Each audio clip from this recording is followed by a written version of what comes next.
Good afternoon. It's Tuesday, March 28th, 2017, and it is 5:30 p.m. This is a meeting of the Law and Ordinance Committee. On my right is Ms. Lynn Snee. On my left is Mr. Bobby Phillips. My name is John Schweizer, Chair. And we are here for two pieces of legislation today, 08-2017 and 09-2017, both regarding marijuana. Mr. Titterington, can we talk about 08, the cultivation and processing first? Sure. I mean, that's fine. Just to give you a broader overview and then ask Tim Davis to come back up to the podium. As you see from the packet, there was a meeting of the February 8th Planning Commission, and they made recommendations, one of which was to recommend two separate ordinances, one that addresses cultivation and processing and the other that addresses the dispensary issue. With regards to the cultivation and processing, the Planning Commission unanimously recommends that council prohibit those from the community altogether. With regards to dispensaries, after much discussion, the Planning Commission recommended that the council consider one dispensary in the B4 business district. Okay. Ms. Snee, do you have any questions or comments? If we're considering just the ordinance on growers and producers, I would say we move forward with that ordinance. I don't have any questions. Okay. Anybody else have any questions on cultivation and growing? Move forward. Yeah, sure, certainly. Move forward. Let's move forward with 08. Okay. Do you have any comments on 09? Dispensaries.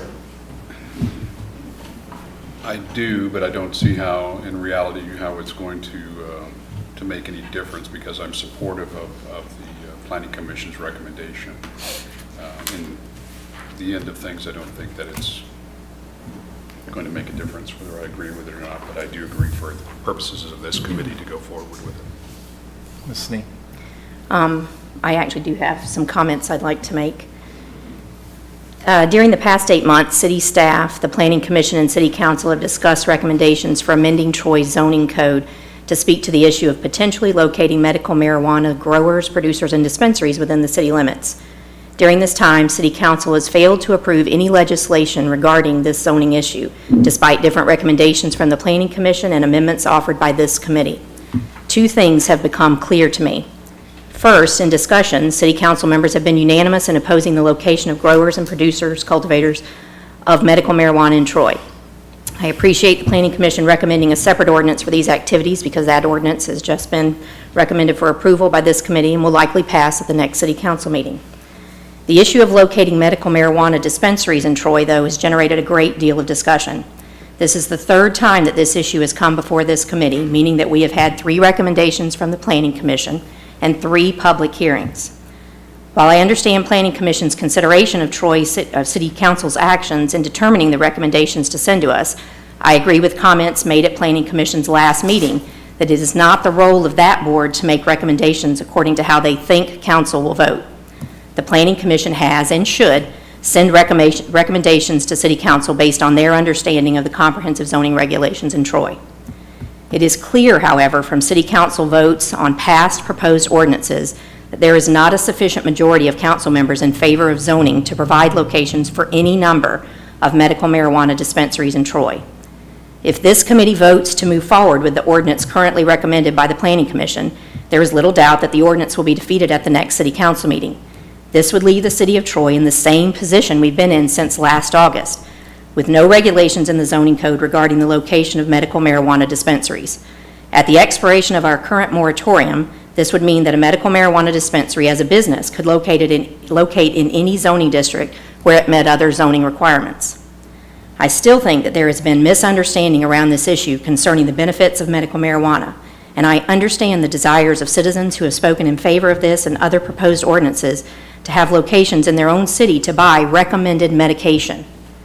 However, understanding the divide on City Council regarding this issue, I think we need to come to a decision that provides clear zoning guidance regarding dispensaries. In trying to find the best and most practical way forward for City Council to make a decision at our next scheduled meeting, I move to amend the proposed ordinance to allow no dispensaries in the city of Troy at this time. Mr. Phillips, any discussion? No, I agree in principle with many of Mrs. Snee's comments there. I think that really clearly states it all from my point of view. Any council people have any discussion on this? Mr. Tremblay? Mr. Chair, thank you. I know that over in Columbus, they're still changing their rules and regulations as to what is even involved. When do they won't even have a clear decision on exactly what is involved with the whole program. Is that going to be in August or September? All I know is from the date that the law was passed, I believe they've got 2 years to promulgate final rules and have them accepted by the administration. They have at least a year timeline left on that process, and I know those rules continue to evolve. Evolve is an interesting word, but it's very difficult to make a decision to have something if you don't even know what the rules are going to be, and we won't know for the future. My personal opinion is, since they keep changing them, maybe we ought to be out of that business until we find out what the rules are going to be before we start making a final, a decision to let something in if we don't know what the rules are going to be. It's looking less and less clear as to when the original proposal came out of Columbus, it was one thing, and it's evolving. And part of that is an apprehension that we don't know where it's going to go, nor do we know who would want to come into town and set up an establishment. And while it's my belief that somebody who comes in and spends $200,000 on for licensing fees to set up a a dispensary, in the future, if they were to come to the city and say, we want to put in a dispensary, can we talk about it? If they had a business plan, if we had an idea of what it was going to look like, where exactly it was going to go, we could still be open to that in the future. But once all the rules have been ironed out by the state and Once the rules are established and we know what we're looking at, Correct. it'd make the decision a lot easier. But right now, maybe we should stay on the sidelines. Thank you. Any other council people? Mr. Chair, Yes, sir. I've been fairly outspoken on my position here to support zero in the city of Troy. And just want to reiterate that I support your amendment to amend that to zero. Thank you. Anyone else? Any citizens have any comments? Yes, ma'am. If you could come up to the microphone and give us a...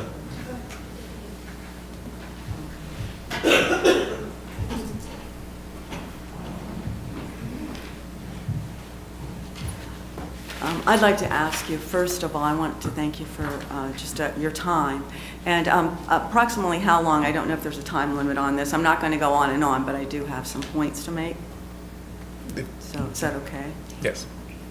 Thank you. Christina Ryan Claypool, Huntington Drive, Troy, Ohio. I thank you especially because last week I spoke very briefly, and unfortunately my main point was a little bit misconstrued. My primary concern was not that folks will become addicted to marijuana who are prescribed medical marijuana. That appears to happen in 10% of cases according to statistics. That's pretty widespread on the internet statistics, but that wasn't my primary concern. My primary concern is for this community as a whole and for all the citizens. And right now, we have to look at societally, smoking pot is not a big deal. A recent Gallup poll in 2016 said that 13% of Americans smoke pot. Under 30, 20%. of Americans smoke pot, and that doesn't even include all those who've tried pot. 43% have tried that. So apparently, though, so if anyone is a compassionate human being, we want people at end of life to have medical marijuana. There's no doubt about it. Somebody terminally ill, nobody, I mean, very few people, I cannot imagine a compassionate human being saying that, or someone that's so debilitated that their quality of life is non-existent.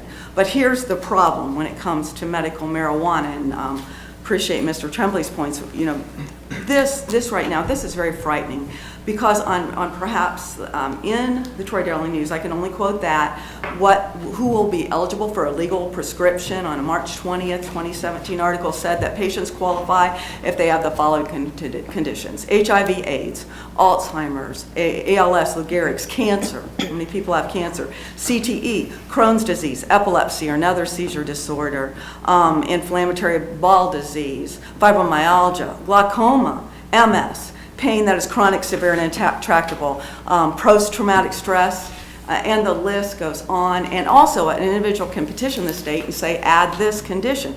Well, let's take, we have 100,000 residents approximately in Troy, Ohio. So PTSD alone, PTSD, the National Institute of Mental Health estimates that 3.5% of the adult population will be classified as suffering with PTSD in a year. Of that 3.5%, 1.3% will be a very severe case. That would equate in our numbers to 3,500 citizens, or severe cases, 1,300 people. Let's say just those are given prescriptions of medical marijuana. We're not talking about 1 or 2 or isolated numbers of people. We're talking about thousands of people that could possibly be eligible. Look at all those diseases. All right, so we have that. So for the sake of an argument, say only 2% of the population, 2,000 people is eligible, which would seem incredibly low. A recent article talked about a West Milton girl bringing not medical marijuana, regular marijuana to high school. She paid $350 for it in this area and in the Dayton area to bring to school as a gift for someone.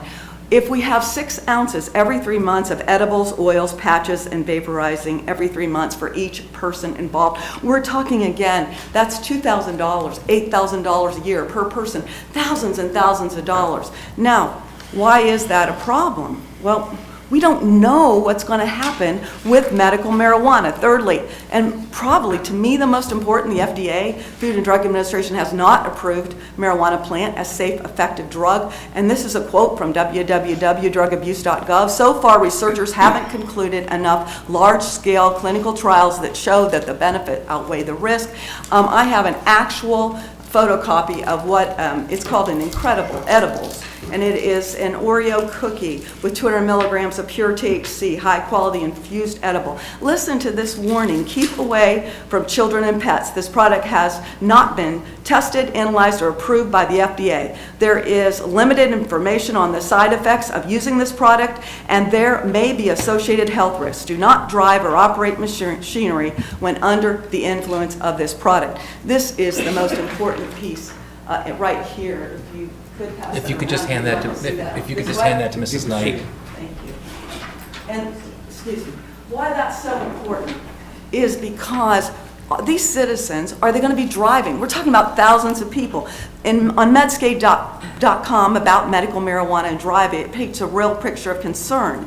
In a driving situation, cannabinoids can affect reaction time, vision, and attention. According to Dr. Gerald Arnoff, MD, the medical director of Caroline Payne Associates, he says that the fatal accidents have tripled since 2014 statistics in Washington, D.C. This is an article about medical marijuana because we don't know the driving effects. And in closing, you know, it was compassionate health care providers, doctors, who prescribed opioids, oxycodone, Vicodin, for patients suffering in pain, and they were well-intentioned, many of them. It wasn't about unscrupulous folks who wanted kickbacks. And I'm sure there were some of those, maybe, I don't know, but healthcare providers, doctors, And now we have a heroin epidemic. So what are we looking at here long term? We don't know. As Mr. Tremblay says, we don't know. So in closing, I live in a home where my husband's a public school administrator. We live by a saying, and it is to err on the side of caution whenever it comes to children. I'm asking you on behalf of not just myself and my husband, but all the residents in Troy, that you would err on the side of caution when it comes to this, because this industry is totally untested, this product is still untested, and there are potential dangers.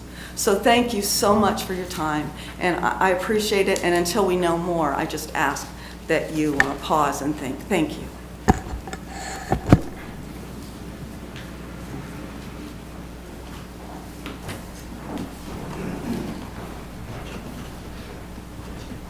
Amy Shannon, 1560 Windridge Place, Apartment D. Two different processes here. First off, I do understand the position you're in, and I understand at this point, feeling like there's such a deadlock, there has to come a point. I, however, find it a real shame that this is the side that's giving up. There is so many valid reasons for this. And I'd actually like to thank Ms. Claypool, because she actually just made all of my arguments. Yes, it can be dangerous to drive on marijuana. It can also be on Vicodin, on fentanyl, on various opiates, on any of the anti-anxiety meds, any of the anti-seizure meds. Every one of those pill bottles I showed you the last time has that on the side of the pill bottle. Be careful driving, operating heavy machinery. I can get those pills at 5 different places here in town. You could call them dispensaries. And I actually have gotten them in almost all of them, and they get mailed to my house frequently. All the various concerns about addiction, yep, it can happen. It can happen with all these other pills too. I work at a clinic, and we've now had to stop prescribing Neurontin, which is an epilepsy med, because it's being used to add on to the heroin. And so now we have an epilepsy med, and we have epileptics that come to our clinic that we can no longer medicate because people have chosen to abuse it. Yeah, it's a problem. It's a real problem. But that doesn't mean that people who are suffering should have to pay. And it doesn't mean that those of us who have need to have access to these medications should have to try to find it someplace across the state, and God knows where it's going to be. It doesn't mean that I, as a law-abiding citizen who's made the choice not to buy off the street, should be put in the position where you're going to make me do that. Yes, there are people that abuse any law and any rule and any regulation that's out there. But that doesn't mean that we come down and we put our thumbs on everything. And it doesn't mean that those people who are already suffering should suffer more. Thank you.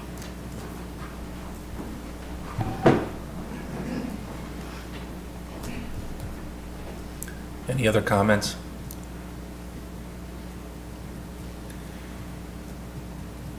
So you have a motion for no dispensaries? I moved that we amend this ordinance. You going to second that? I agree with you. I think there are a number of people that get relief from using medical marijuana. Unfortunately, I don't see it moving forward with council right now. That's where we are. So And just to clarify again, I completely agree with what Ms. Shannon just said. I think this committee has been unanimous and almost unanimous in what we've sent forward before. We've been clear, but everybody on council has been clear in their votes. And if we do not make what I have termed a practical decision to make a decision on this issue, then we continue in this cycle. If we were to move forward and recommend, as we have before, to council that we approve this ordinance, it would not be approved based on what we've seen in the past. It would then be back to Planning Commission for the 4th time. They're not changing their minds. I mean, I was at their last meeting. They were ready to go back to their original recommendation, and it is not their role to try and conform their recommendations to what they think that we're going to do or approve. So, to me, at this time, I think it is a practical decision to move forward with an ordinance that at this point is amended by this committee to say that we will have no dispensaries, knowing that that zoning code can be revisited at any time. Changes can be made at any time, but those changes have to go through Planning Commission and through this process that we've seen work 3 times now on this issue. But there is no practical way forward that I see other than coming to some conclusion at this round of discussing this again. And as Mr. Heath has said on a number of occasions, this doesn't stop a person from using medical marijuana in the city of Troy. I Well, they agree, may- medical marijuana is legal in Ohio, and when it is And- obtained by someone, they can legally use it in the city of Troy, and I what- hope there'll be somewhere near that they can And while acquire it. inconvenient, they can still purchase it in Tip City or Dayton or wherever it's legal, Vandalia. Unfortunately, it won't be here. I don't see a way I to don't make that either. So I happen. second your motion. Unanimous? Sure, at Okay. this point. Yeah. This will be a recommendation from the committee to have, To amend the ordinance, Amend the ordinance. to have 0 dispensaries. No, an amended ordinance will go to council. right, so, That's what Glenn said. right, to have the law director prepare an amended ordinance. That's correct. So the ordinance will go on as amended. Yes. And it doesn't have to be approved and go to another reading. You are Can be approved at our- recommending the ordinance wording, and the council will act on that, As a 3rd reading on that ordinance at our reading. next scheduled meeting. yes. And regardless of whether it's amended or not, well, given that the language is different than what the planning commission recommended, it will require at least 7 affirmative votes on council. Understood. Okay. Anything else come before law and ordinance? We are adjourned.